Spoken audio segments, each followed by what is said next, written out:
So here it is. 1 Kings chapter 17. I want to talk to you about praying the impossible. Praying the impossible. And so Elijah, let's do this whole background check. Elijah, his first thing that God put on his heart to do was, I want you to go and stand in front of Ahab, a corrupt king of Israel, and tell him basically that you've prayed and asked me to withhold rain for over three and a half years, and I'm going to do it because you asked for it. The whole reason that God's doing what he's doing is because Elijah prayed that God would do it. He's asked for this drought. And so the first thing that God does is says, okay, now you got to tell Ahab what I'm doing. Why is that kind of important? Because Ahab would not recognize the drought with God's judgment unless he was told about it. He could have said we're going through a bad time, because Ahab's been ignoring God. And so sometimes God will have to confront you with something because you're thinking you're okay. And you're not realizing that the mess you're in is because of the mess you've made. That's a good word right there. Y'all, that ought to be a t-shirt. Could it be that the mess you're in is because of the mess you made? So anyway, he's told him that. Next thing he tells him to do is go hide yourself by the brook Cherith. And so what does Elijah do? He trots on down to Cherith. It's an isolated place. He's in seclusion. God's got birds feeding him. And he's by a brook because there's no rain, no drought's coming. The brook dries up. So what does God do for his faithful servant? He marches him 100 miles to a place called Zarephath, which means furnace. In the middle of a drought, when everybody's looking for him because everybody's mad at him because he prayed for this drought, he walks 100 miles to Zarephath. And there's this woman, this widow woman who's waiting to die. And God's going to use her to provide food and substance for Elijah. And he's going to ask her for her last biscuit. And she comes through with that. And so, everywhere Elijah goes, he goes from hard to harder to hardest. And now he's fixing to get put in another impossible place in which God's going to teach him a lesson. And God's going to teach us a lesson about praying impossible prayers. Now you need to understand this. There's no incident, because Elijah's going to pray to bring a guy back. There's no precedent for this. He hasn't seen. He's not able to turn back into, okay, what prayer am I supposed to pray specifically here to bring this kid back to life? What am I supposed to do in this instant? He's got nothing in front of him that teaches him what to do. He's got nothing except what he knows of God. And what he has, but there's not been a record of a resurrection prayer. And so Elijah is, he's a pioneer dude right here. He's on the forefront of things. I'm not sure he wants to be. Not sure he knows that was a task. All he's doing, and we've got to remember this, all Elijah is doing is being faithful. He doesn't know anything about what's coming up in front of him. We do because we have the historical account of it. But he doesn't. He's living it. And sometimes when we get in the Bible, we think they know what's going on. No, he doesn't know. He doesn't know. All he knows is he stood in front of Ahab, went down to Cherith, now he's in Zarephath, got a lot of bread where he only had one biscuit. Everything's going cool. Until. Don't y'all love when God brings an until to you?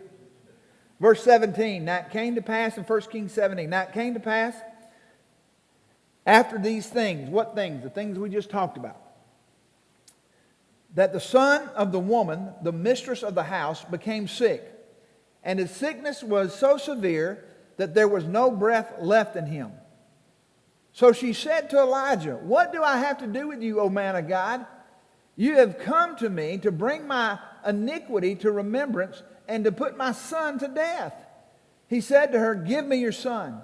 Then he took him from her bosom, and carried him up to the upper room where he was living, and laid him on his bed.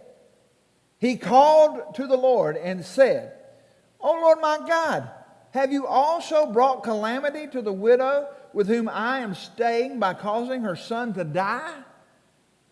Then he stretched himself upon the child 3 times and called to the Lord and said, "O Lord my God, I pray you, let this child's life return to him." The Lord heard the voice of Elijah, and the life of the child returned to him, and he revived. Elijah took the child and brought him down from the upper room into the house and gave him to his mother. And Elijah said, "See, your son is alive." Then the woman said to Elijah, "Now I know that you are a man of God, and that the word of the Lord in your mouth is truth. Father, I pray, God, that you use this in our life to encourage us, equip us. But Father, let us be led to pray impossible prayers so that you would be glorified. And Lord, that we would be encouraged by you. In Jesus' name, amen. Now, God, in his divine sovereignty, I want you to hear what I'm about to say. God, in his divine sovereignty, has chosen to operate on earth with and through his people. This means that in many cases, God is not working independently of his people, but in partnership, he works in us and through us.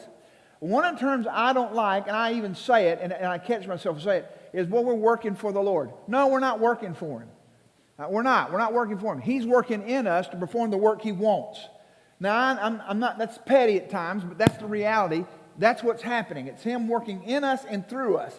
I'm not working for him. I mean, salvation wasn't a hiring situation, all right?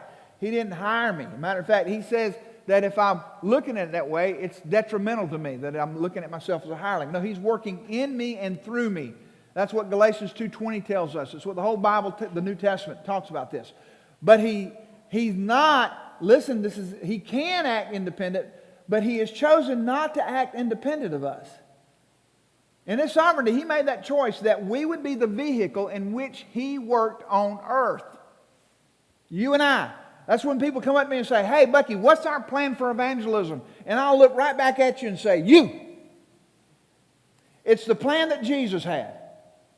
Now, I'm all about those things out there, CWT, faith, all those things. I'm not knocking it. But can I just say this? We're plan A. There's no plan B. It's us. All right? I mean, I can't come up with a program that magically goes out and reaches people. All right? That's you and how you live your life and how you tell the story of Jesus in your life. You're the plan of how God works.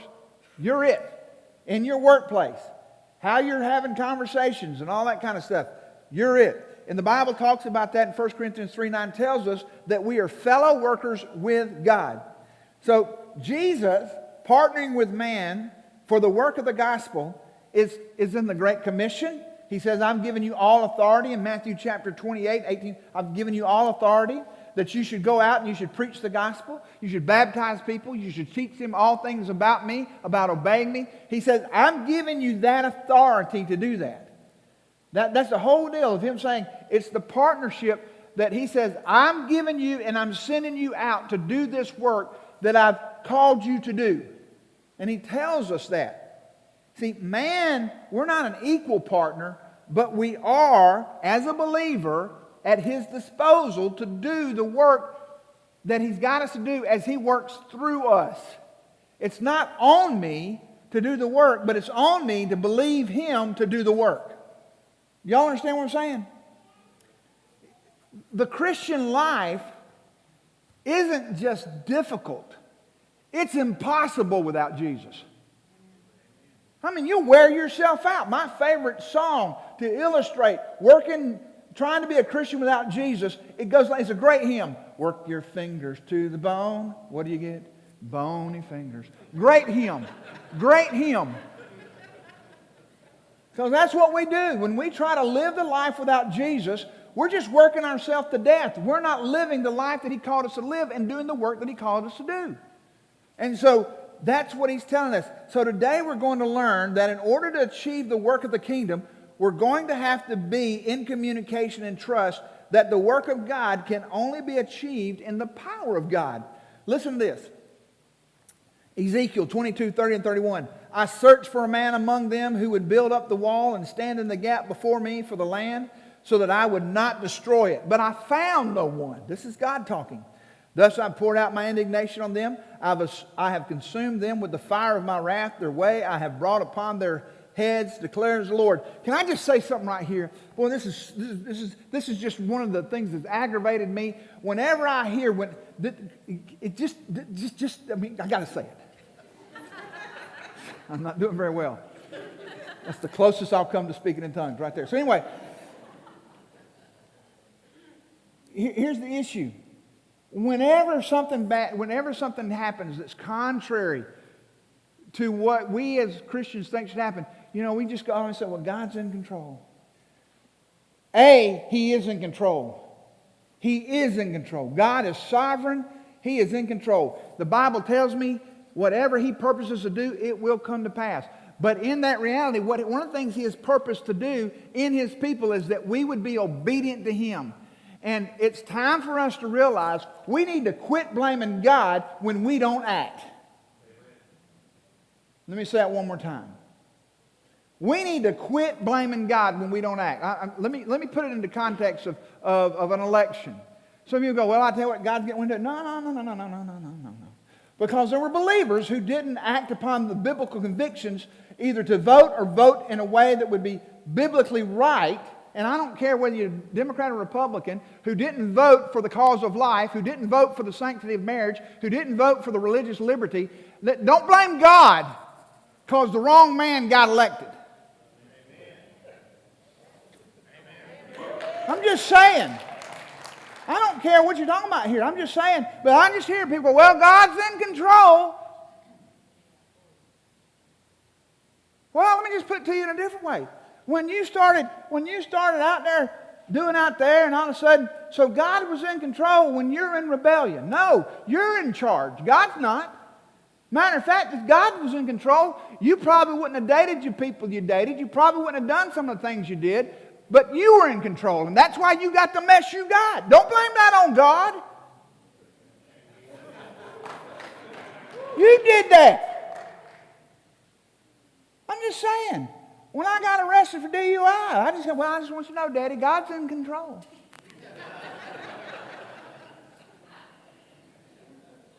My dad got in control after I said that. I'm just going to tell you that.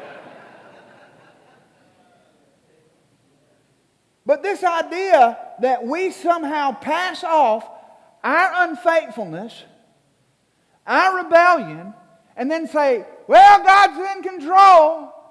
I just read to you, God said, I searched for a man to stand in the gap. I couldn't find one. And so I had to bring all hell loose on these people because I didn't have anybody that would call out to me and stand in the gap. He said that. Matthew 9. Then he said to his disciples, the harvest is plentiful, but the workers are few. Therefore beseech the Lord of the harvest to send out workers into his harvest. Preacher, God's got everybody here he wants. Then why in the world is he telling me to pray for people to go get some more people? God's in control. Well, here's what God in his control has called us to do. Go into the harvest. That's his control mechanism. He says that's the control. And by the way, isn't it amazing he doesn't say pray for the harvest, he says pray for the workers, because the harvest is going to grow, the workers are going to decline.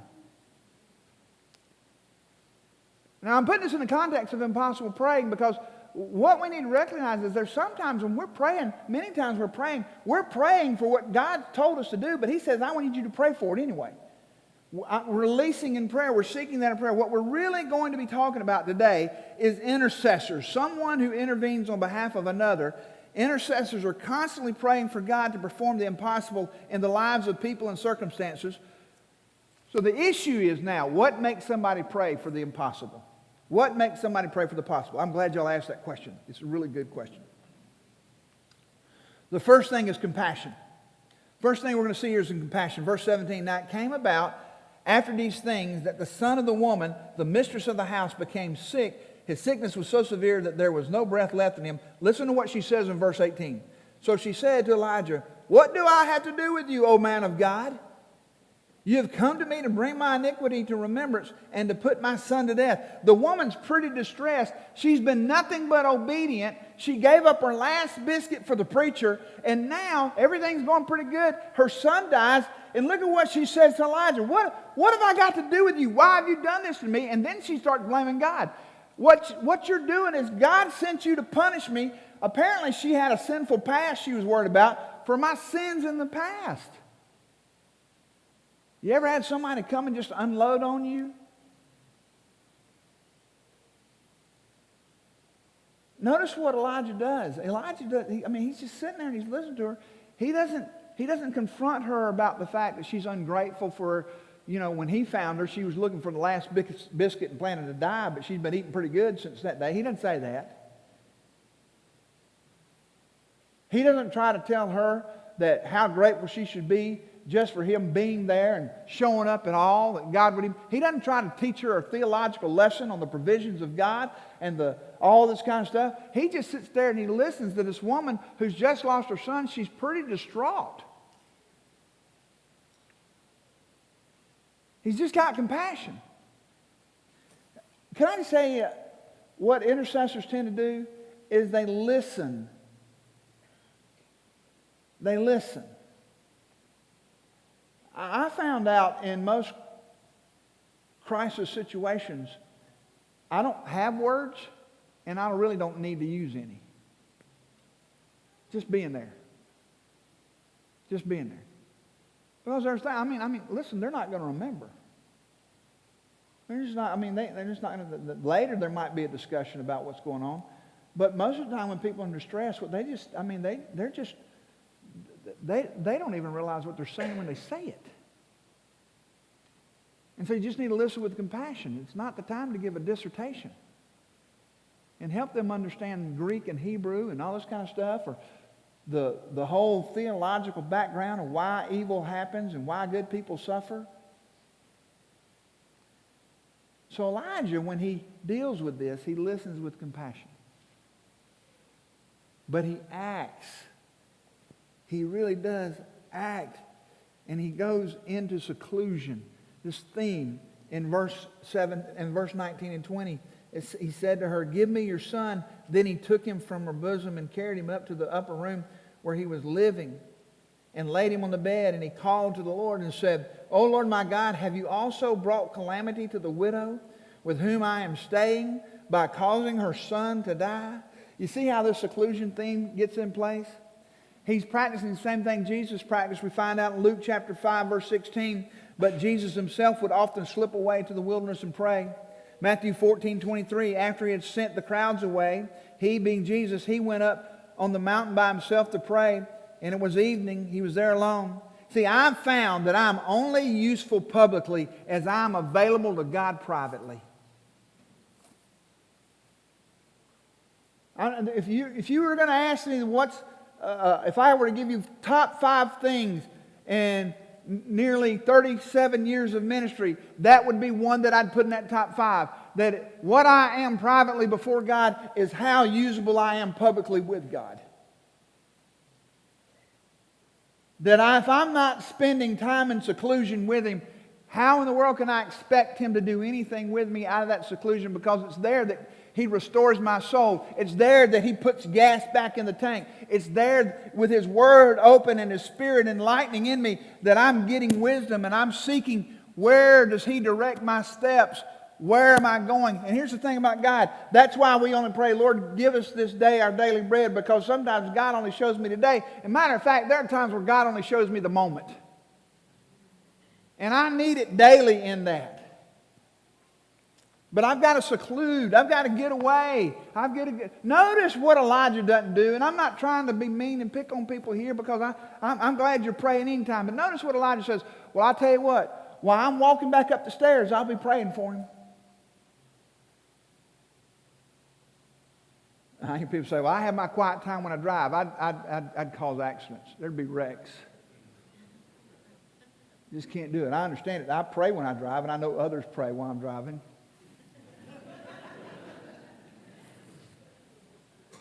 You know, I didn't mean like I was pointing over to her. Y'all are so judgmental. I mean, I understand. I'm saying that because it says pray without ceasing. I get that. But I'm just saying that there are times where I've got to have a time where I'm setting aside, specifically, willfully, clearly, intentionally, that this is where I'm seeking God. This is where I'm talking to Him and where I want God to talk back to me. And so I just know that. Notice this in seclusion that Elijah complains to God what he didn't say to the woman. I mean, look at what he does when he sits down before God. In verse 20 he called the Lord and said, "Oh Lord my God, have you also brought calamity to the widow with with whom I'm staying? Because, see, he didn't say to the widow, what do you expect me to do? But he waits till he gets behind the closed door and says, God, what are you doing? I have found that when I grumble to others, I create drama. When I go around saying, can you believe they said this? So-and-so said that. I just stir up drama. Because then those people are going to go and say something, and it's not going to be anything like I said. But I have found that if I'll keep my mouth shut and realize that I'll ask God, God, why in the world did you let that person talk to me like that? And I'll deal with God. God will create, look at this, God will create understanding. Because God can do more with somebody than I ever could. I mean, when the Bible says vengeance belongs to the Lord, here's what I find out. If I'll let him have it, it'll be done right. It'll get done right. But I found out that if I take my complaint to God and say, Lord, I can't handle this. I don't know what you want me to do. I mean, after a while, God will calm me down and then put me in a right state to do what he wants to do. But if I just complain to men, constantly whine and cry and criticize and all that kind of stuff, I'm just going to tell you something. It just wears me out and it wears others out and it causes nothing but strife. But if I take it to God, it gets a lot better. He deals with my heart. First off, he deals with my heart. And then I'm not worried about them. I'm thinking about how did I get in that situation? So that's what Elijah does. He doesn't go and complain to the widow about her ungratefulness. He talks to God about it. And God starts changing. Immediately, he starts getting down to business.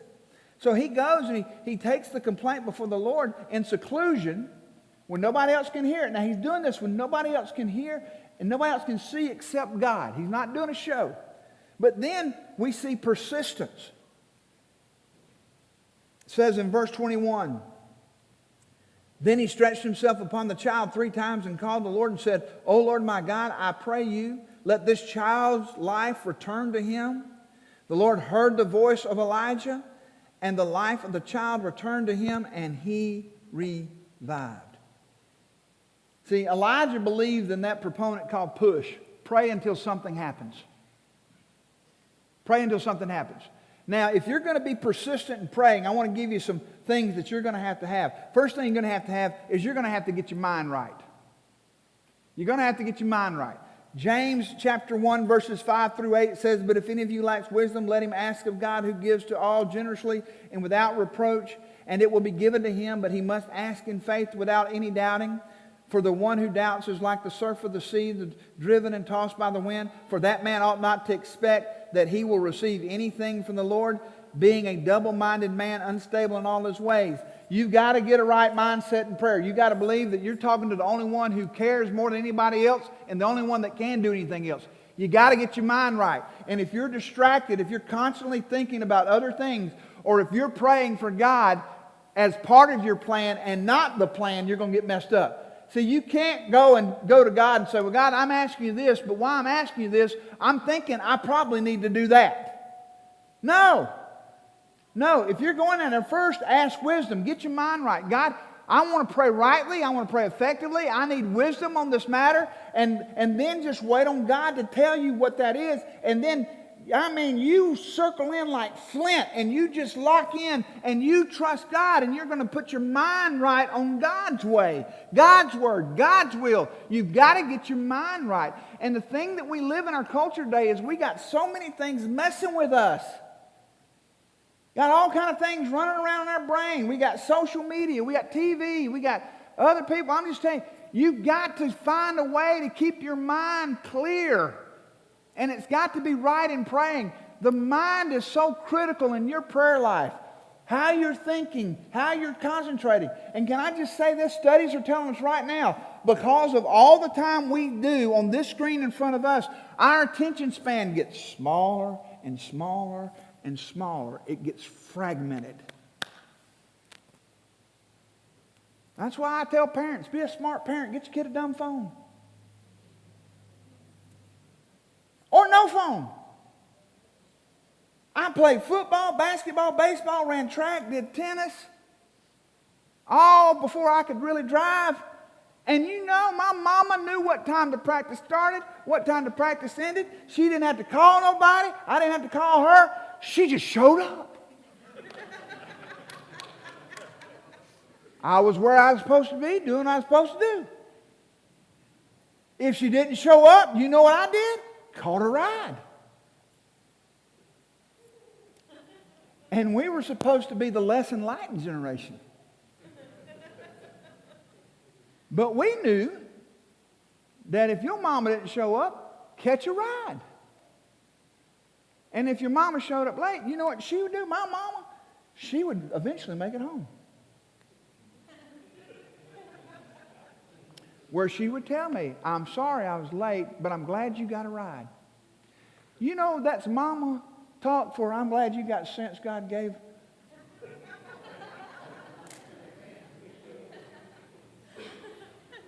I know this is cutting edge teaching. I understand it. This is why people like to come to me. I'm the prophet of the obvious. I can tell you things that you know, but you didn't really realize.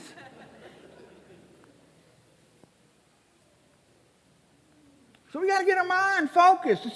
We got to get rid of all these distractions out here. And when you get before the Lord, you got to have the right mind. But not only that, he talks about the right motive in James. In James chapter 4, verse 3, he says, you ask and do not receive because you ask with wrong motives, so that you may spend it on your pleasures. And let me just say this about Elijah. Elijah didn't have a dog in the hunt here. It didn't help him that the boy lived or died. There's no benefit to Elijah other than what God wants. That's the benefit. So we don't know that Elijah had any other use. There's nothing that benefits Elijah here.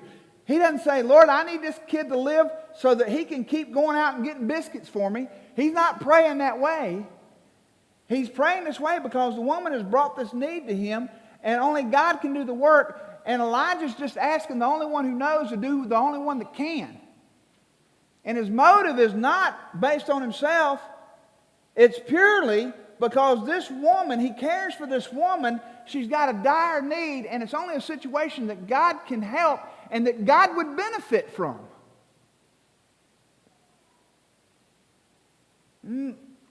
Sometimes we can get to where we're praying and we make it sound real spiritual that we're praying for us when we're asking God for that $100,000. Well, I promise you, if you give me $100,000, I promise you, Lord, I'll be faithful. Every time I pray something like that, God brings up the places that I'm not faithful. I gave you $100 last week. I ain't seen a dime of it.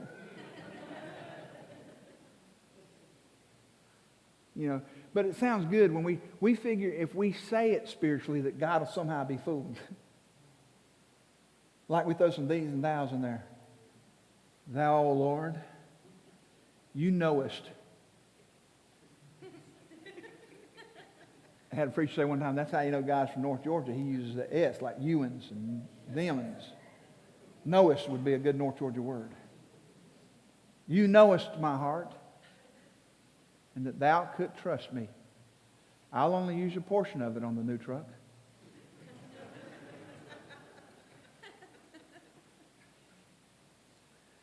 So you got to get your motive right. God, I'm praying because this is going to glorify you. This is going to do the work you want to do. This is going to be the issue that's going to be. And so the motive has to be right. You know why you ought to be praying for your marriage? Because your marriage, if it survives and thrives, it glorifies God. You know why you ought to be praying for your children? Because we need strong children. And can I tell you this? You need to be praying twice as much for your male children. We need strong men, godly men. And let me just say this. If your motives are right, you ain't fooling God. You ain't sitting there trying to fool God. Say, you know, people come and say, man, I'm just keeping it real. No, real is what God says to me, not what I say. Your motive, checking it. And I wish I could tell you this is easy, but man, sometimes this is where God in the intercessory, he has to adjust that motive. He has to change that motive. He has to get it right. I'm not telling you that when I come with God, I might have a right idea and a wrong motive, and he's got to get the motive right. He's got to deal with my heart. He's got to deal with my mind. So my mind's got to be right. My motive's got to be right. If I'm going to be an effective interceder, and so here's Elijah. He's got all this stuff going on there, and he's got to do this. But in this persistence of an intercessor, of praying an impossible prayer, He's just got to keep going. If you want to write down Luke 11, 8, and 10, you can sit there and you can go back and see it, but it's the story of the persistent prayer, the person that keeps asking and seeking and knocking, and the reason they get what they get is because they keep asking, they keep seeking, they keep knocking, they just don't let it go, they're persistent in it, and they keep going. And we see here in Elijah, and I don't understand this, people have written stuff about this, I don't know why he stretched himself out on the boy one time, much less 3 times, but I just got a feeling that the only reason Elijah stretched himself out is that's what God wanted him to do. It's just that simple. The reason he did it is because God wanted him to. God let him do it. That's just it. He did it 3 times. And sometimes I know in intercessing, it figuratively stretches you out and it literally stretches you out. It gets you tired and it puts you in that situation because you're praying until God does something. Elijah kept praying until God did something. If it would have meant 4 times, I guess he'd have gone down 4 times, 5 times. I guess he'd have laid across him 5 times. It just happened to be 3 times, but it wasn't 1 time, it wasn't 2 times. It was 3 times that he had to stretch himself on that boy's body in order to see life come back. We give up too easy on what God's doing. I read this morning, and it's just, again, this is just how this works in this process of what God's doing here in our church and the message that He's bringing to us and that we need to take place and take heed to listen to. In Daniel chapter 10, it's a familiar passage. Daniel's praying. He's asking God something. But in Daniel chapter 10, verse 11 and verse 12, God's telling him, I sent this answer to you. So here it is. Then he said to me, do not be afraid, Daniel. But from the first day that you set your heart on understanding this and on humbling yourself before your God, your words were heard, and I have come in response to your words. But the prince of the kingdom of Persia, i.e. the enemy, Satan, was withstanding me for 21 days. Then behold, Michael, one of the chief princes, came to help me, for I had been left there with the kings of Persia. I want to encourage some of you right now. Y'all are praying for some things. And it seems like you've been praying a long time. And every time you pray, you feel like it's a battle. Have you ever been there? Man, I have. Every time I get down there, it seems like I'm in a battle. Here it is. Daniel had such a need for a word from God that he'd been seeking him. And the word, it must have been an incredibly important word because, I mean, hell's angels, hell's demons stood up a fierce attack. Here's what I want to say. If it's important enough to pray about, it's important enough to wait about. There's an invisible battle happening. And some of the things we're asking for are taking a little time because all hell has prevailed against it. Because the word you may need could be that very word that sets you on fire for God, that puts God in a place where people can't deny who He is, lives will be saved, things will be changed. And if you think that hell is not going to obstruct that journey, see, we don't understand this. What we're doing here, if we do it under the power of God in the presence of His name, it's going to face adversity. There's going to be obstruction. And we don't think it's that important, but it is that important because the invisible realm has much more reality than what we see. And we need to understand that when you're praying for a word from God so that God would do something, hell rises up in opposition to that. Why? Because it's that important. It's that important. So when I'm praying for God to raise up a church here, when I'm praying for God to make it a lighthouse, to make it a saving station, to make it a refuge, to make it a firebrand for Him, can I tell you the last thing that hell wants is any of that? And if I think I can pray that without any opposition, I'm delusional. If you think you can pray for your family and hell doesn't attack it with everything it's got, I mean, it's just amazing to me what the church is doing today in response to aiding the family. The family, God's central unit, is under a hellish assault. And we're just okay with it. We just think it's a normal thing. No! Your marriage is precious. Your children are precious. Your family is precious. God designed it. You need to be on your face before a holy God praying because there's help on the way, but you can't give up. You can't give up.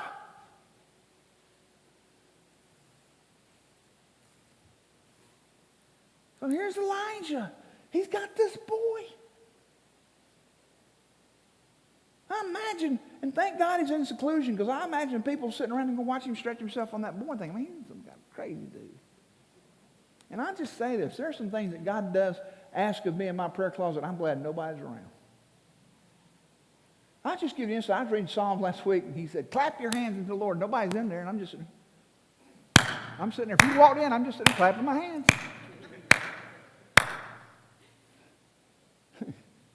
She's gotten used to, where the insanity kind of looks normal.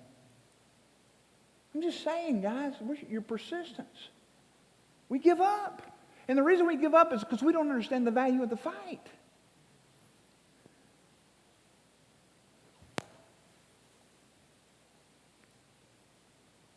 Don't give up. I'm amazed at how uncomfortable I'll get. Oh, this has broke my heart. I'm often amazed about how uncomfortable I'll get for what I want, but how comfortable I'll remain when faith is secondary to my wants. Man, there are times I've made myself very uncomfortable going after things I didn't need. But there are also times I remain comfortable when God called me to go after things He demanded. And I just didn't do it. Perseverance.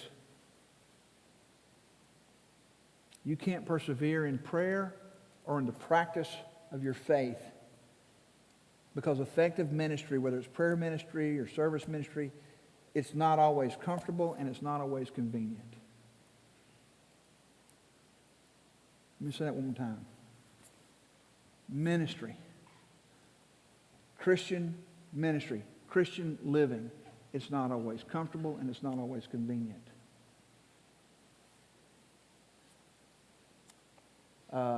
You're going to be hearing from me. And by the way, when I'm preaching, you ought to notice that I'm preaching with something in mind. I'm going somewhere. I'm not trying to find, boy, this sounds like a really good message. I think I'll preach it. Let's see what it does. No, we're going somewhere. As a church and in your life, I want you to understand there's value to where we're going, but we're going somewhere as a church. So, and you'll be hearing this in a couple of days. We're going to schedule on a Sunday evening where we're just going to have a family talk, because we're getting all our stuff together, and I want you to know where we are and what's coming. I don't ever want you to be surprised. Okay? So as we talk about the building and all this name change and stuff, I don't ever catch you off guard. I want you to be well informed. And then you're going to be well challenged. And let me just say this. I did that much easier this week than last week. Let me just say this to you. If you think that we get to where we're going by raising money, you're missing it. We're going to need it. We're going to need it. But what God has put you here to do is to serve. It's to serve. That means it's going to challenge you on your time. It's going to challenge you on your involvement. It's going to stretch you out. Stretch you out. Because what I believe God's calling us to can't be done with just a few people. It can't be done. And see, I believe if we raise up an army of people who will pray the impossible, we will achieve the improbable. Not so people look at us and go, man, look at them, man, that's incredible. No. So we get to this place right here, where we get to the place right here, which is the final place of an intercessor. It pleases God and it grows faith. Verse 22, the Lord heard the voice of Elijah, and the life of the child returned to him, and he revived. And Elijah took the child and brought him down from the upper room into the house and gave him to his mother. And Elijah said, "See, your son is alive." Then the woman said to Elijah, "Now I know that you are a man of God, and that the word of the Lord in your mouth is truth." Oh, listen to me, Journey. Soon to be North Hall. Listen to me. There's a day coming. Oh, if you don't see it before you see it, you'll never see it. There's a day coming. We're not there yet. Where the life of this church will be so vibrant, not in our programs,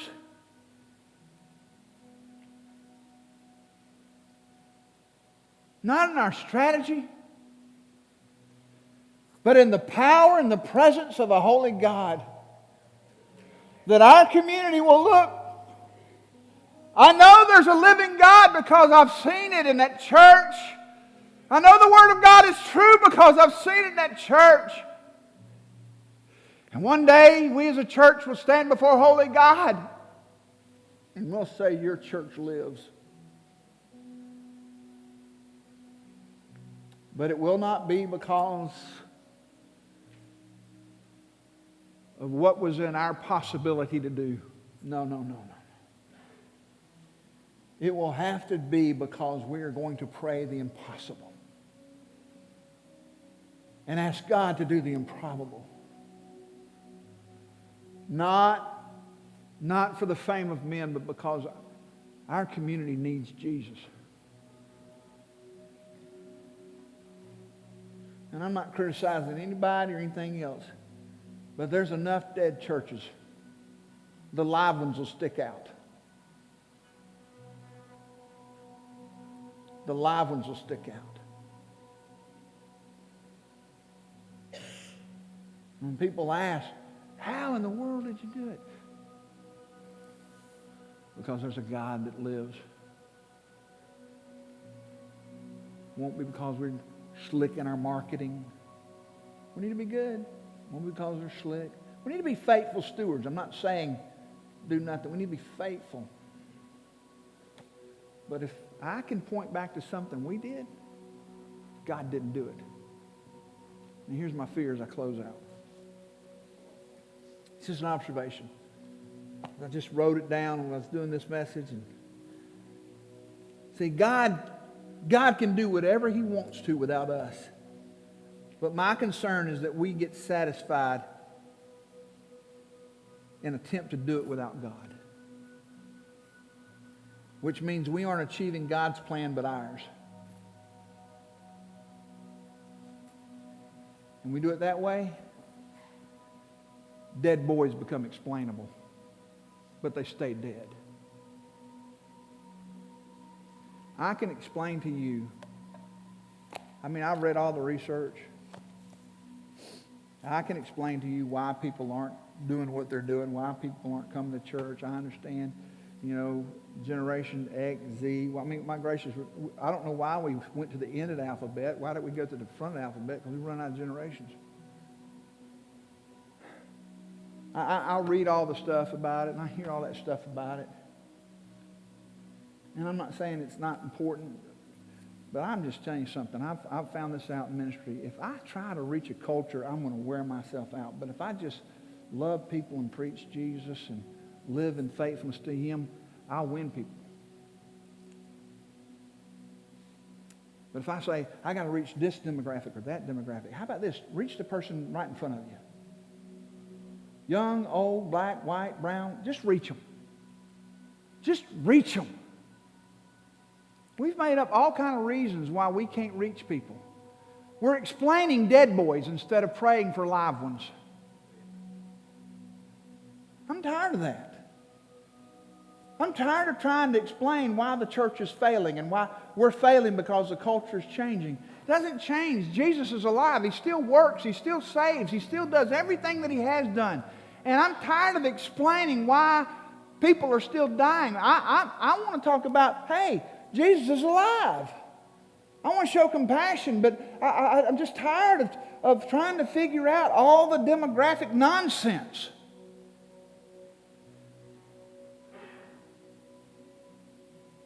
All Elijah did was, give me that boy. Give me that boy.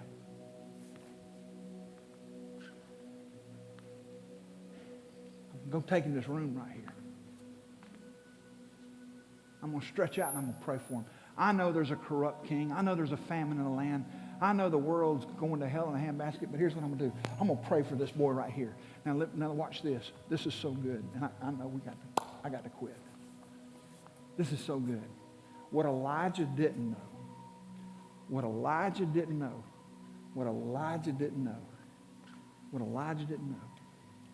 is that day God would use him to raise a dead boy. But in a few short months, God would use him to raise a dead nation. And what Elijah knew, if I can pray life in this boy, praying fire from heaven ain't no problem.